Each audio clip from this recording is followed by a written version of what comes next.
What's up YouTube? Poplar Mechanic here. Today we got a cold snap rolling through Alberta, so we're going to be doing this video inside my office here today, and we're going to be going over some popular climbing devices and which one might be best for you and when's the best time to use them. So let's get right into it.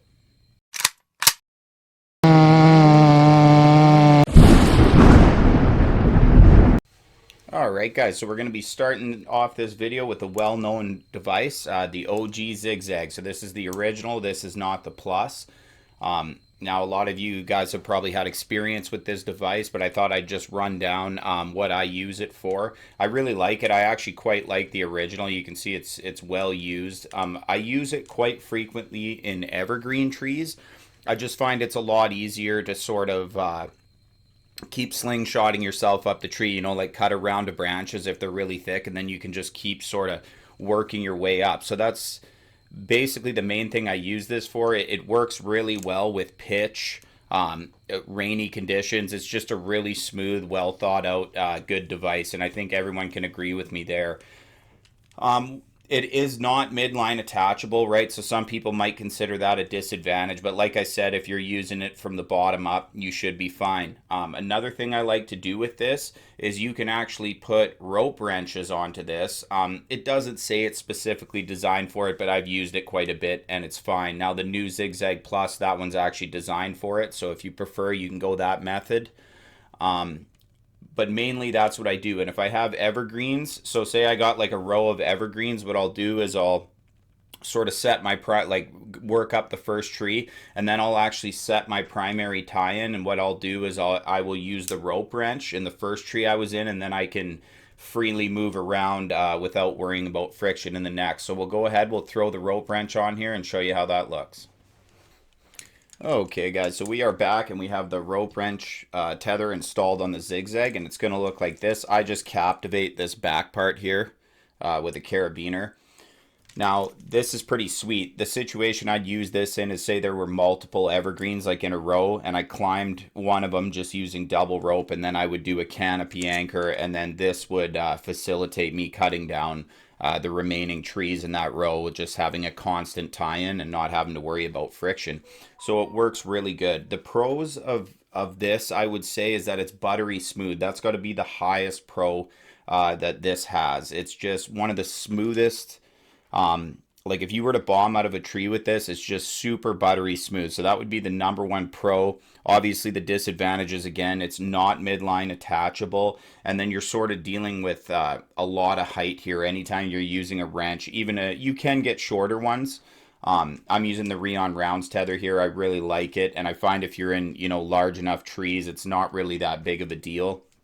But once again, that's just the pros and cons of this device. If I left anything out, just leave a comment below and I'll get back to you. Okay guys, so now I've got the rope wrench set up in the standard configuration with a press-it cord. In this case, I'm using the Catalyst hitch. You can obviously use the hitch of your choice or combination of ropes of your choice. There's a lot of really good ones out there.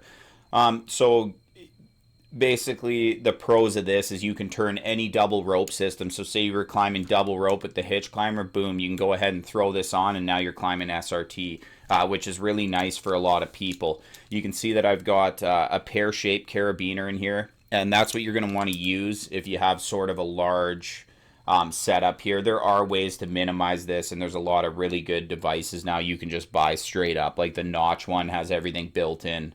And if that's the route I was going to go, that's probably what I would go with. But this is how they were sort of originally set up. So that would be the pros of it, is basically, yeah, you can just, you know, go from double to single like nothing.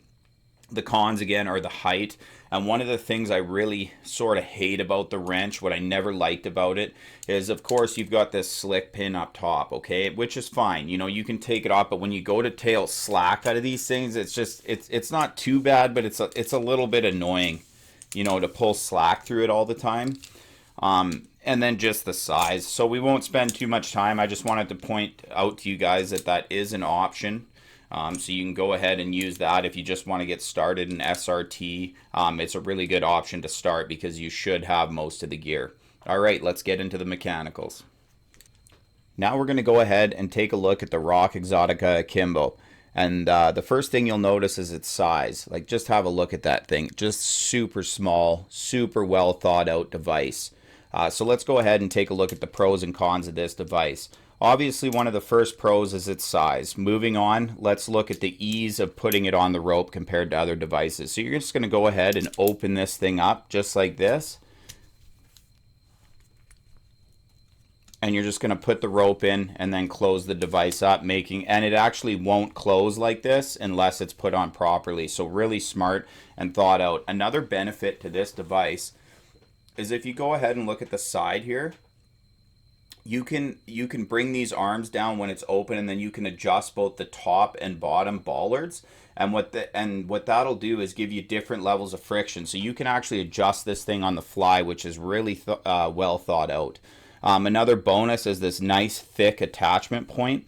I really like this. I use the Kimbo quite a bit. I would say at least 60%, well, about 50% of the time. I've been using the Rope Runner Pro lots, but we'll go ahead and get into that as well. So we went over the pros. It's small, goes on easily, fully adjustable, both SRT and double rope. The tending point on this can be a pro and a con. It depends who you ask. It is sort of annoying when you're in rope walking situations, and you've got your neck tether in there and you lean back and it pops out. But I mean, that can be a blessing too, you know, if you fall, or at least your neck tether won't choke you out. So I'll sort of leave that one up to you guys. The biggest main flaws of this thing, unfortunately, are pitch and water. If it's raining, you literally have to adjust your settings. That's how much it affects this device. So if you're in a really wet area, this might not be for you.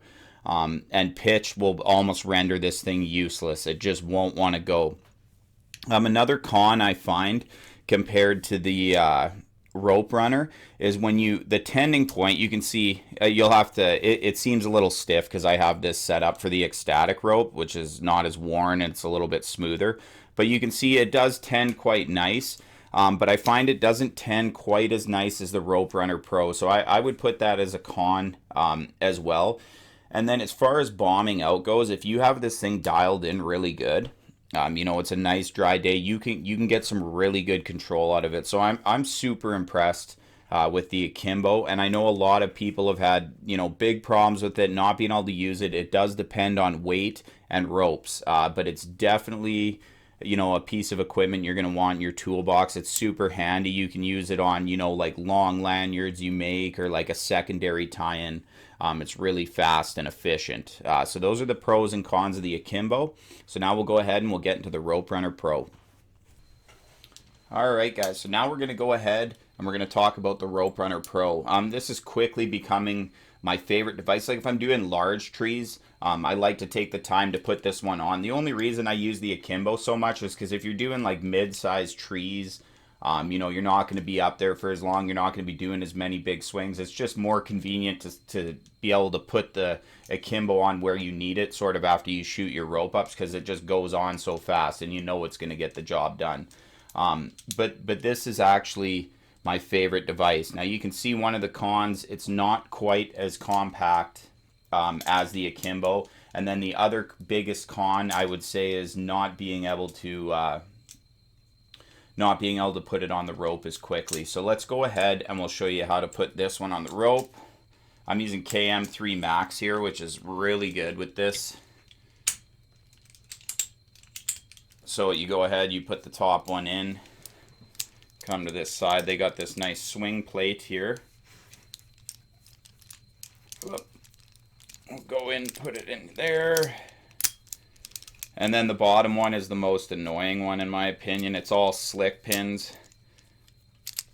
It still doesn't take long. I would say it's faster than tying a pressic, but it's still a con when compared to the competition. See, this bottom one can be just a little bit annoying. But there you go. It's on the rope, and I mean, it didn't take long. So that's a minor concern. So I would say the biggest pros of this device is it is like the smoothest single attachment thing you're going to get. Like I would compare it even to the Chicane and Zig Zag Plus. It's not quite as buttery, but once you dial it in, you know, you're going to be bombing out of there with ease. So it's very smooth. Another thing I like about it for rope walking, this tending point doesn't have that spring, so you may want to use a breakaway lanyard. That could be a pro or a con depending who you are. But just look, from grabbing this point, look at how easy that is to bring that up the rope. And this is actually the settings I use, and this is rock solid. This holds my weight, never slips, and breaks super easily. And you can get some really good control out of it. So it's a pretty awesome device. You know, it works well with pitch in rain and stuff like that. So that's what sort of makes this device my favorite over all the other ones. It's a really good device. And if you're thinking about getting into SRT and maybe you want to go mechanical, let's say you've got a rope wrench, you tried it out, you sort of like the techniques you can do with SRT, this is definitely the first thing that I would pick up, like 100%. It's really good, and a lot of people like it. Alright guys, so to wrap today's video up, we'll just do a little recap of the devices. So if you already have the Zig Zag, or the Zig Zag Plus, and you haven't tried SRT, you might want to grab the chicane and check it out, and that'll work really well for you. So in your given situation, you might want to buy that one. If you're already climbing SRT, and you just want to try something different or something new, you could try out the Kimbo. Goes on really quick, handy for 90% of jobs you're going to do, given that you're not in a wet climate or not doing a lot of sappy trees. I think that's why it works so well for me, because we are just super dry here. And you know, it barely rains, and if I'm doing spruce, like I said, I'm usually using the Zig Zag. Moving over to the Rope Runner Pro. Let's just say you've tried this and you love SRT and you're ready for a full mechanical that's basically got all the features and smoothness that you're going to need. I would definitely recommend the Rope Runner Pro. And I know I didn't touch on all subjects because there are some, you know, variables with devices when you're using 3-to-1 and things like that. But if you have any questions, just ask down in the comments below and I'll let you know. Alright guys, that's it for today's video. Make sure you like, comment, subscribe, and we'll see you next time.